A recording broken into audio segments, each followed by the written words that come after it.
The SEC just laid the hammer down on 8 of your favorite celebrities, and I'm going to take you through the list and tell you exactly how much they were paid to promote these cryptocurrency tokens, how much they have to pay back to the SEC, and who made a deal and who did not make a deal. Ladies and gentlemen, this is what we're looking at. The SEC charges crypto entrepreneur Justin Sun and his companies for fraud and other securities violations. And along with Justin Sun, he owns TRX and Huboy and multiple different platforms. Justin Sun is a diplomat, I think, for the country of Grenada, which is kind of up in the air.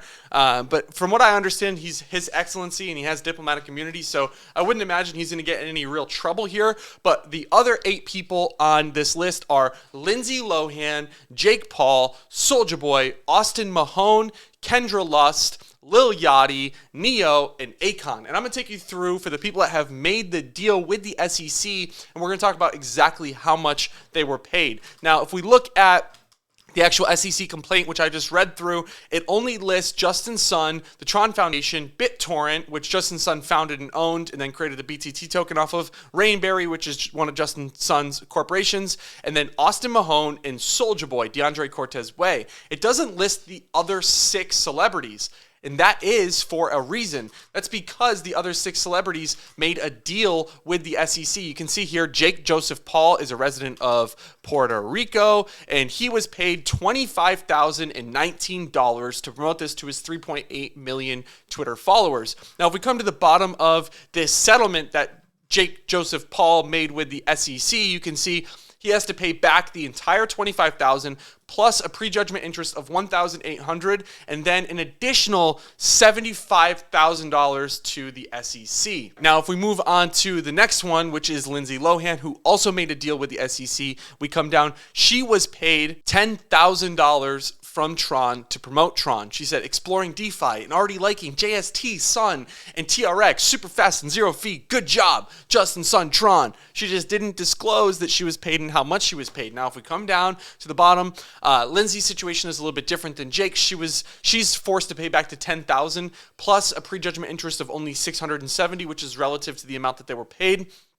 Then she also has to pay a civil penalty to the SEC of $30,000, but maybe in her deal, there's a little bit of a liquidity crunch on her end because hers is to be done in installments, $13,500 due within 14 days, and then another $13,120, another $13,240, and then the remainder at 360 days. So she has to actually pay this money back in installments. She doesn't have to give it all up front. Like Jake Paul said, listen, I'll give you guys the cash up front. I want this to be put behind me.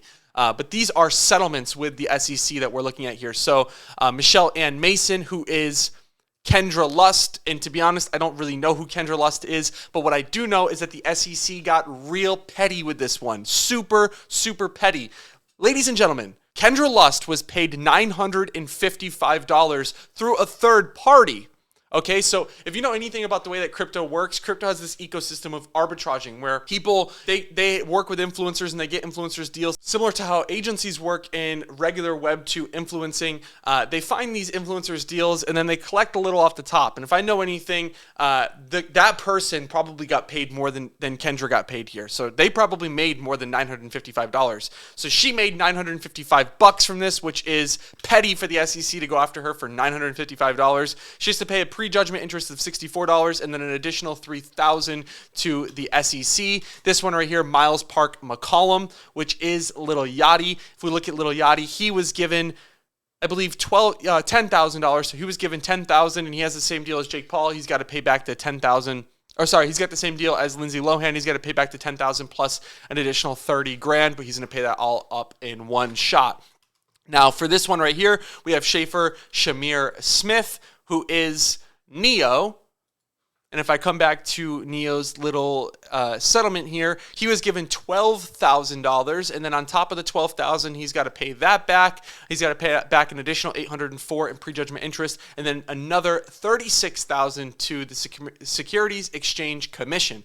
Now, if we look at Akon, this is the one that actually took me by surprise and shocked me a little bit. So Akon was given a whopping, ladies and gentlemen, drum roll please, $42,000 for his one single Twitter post. He said, hearing a lot about hashtag TRX at Justin Sun Tron, hit me up. Well, Akon, we all know now that Justin Centron had already hit you up and paid you, my guy. So Akon has to pay back this $42,000, and then on top of that, he has to pay back a prejudgment interest of $2,814, and then an additional $126,000 to be made in installments, just like Lindsay Lohan, over 360 days. One thing I really want to point out is that Austin Mahone and Soulja Boy did not make a deal with the SEC. I looked, I did not see any comment publicly by Austin or DeAndre Cortez Way, aka Soulja Boy. So I don't really know what's going to happen with them, but it does say because they're actually in the fraud lawsuit that was filed against Justin Sun.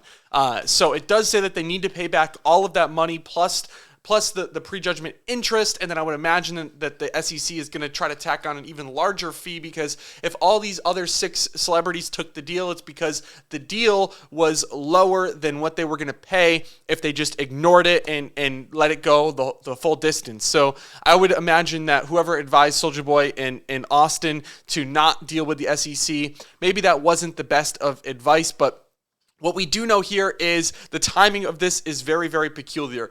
Now, I'm somebody that's very against federal agencies being weaponized to serve agendas. And now when it comes to this SEC lawsuit, they're definitely trying to classify crypto tokens as securities through litigation instead of doing it through the proper channels and proper means. So they're trying to sue people and say, hey, look, we can reference back to when we sued Justin Sun about promoting his currency, and his currency was a security, therefore all other currencies are securities. This is what they're trying to get done, not only with Justin Sun, but also with XRP. Now, one thing that is certain is TRX got absolutely hammered when this news came out. If we look at the TRX chart, I will blow this up, and you can see the 1 hour candle. I mean, it just got absolutely decimated. It went from 6.6 cents all the way down to 5.6 cents.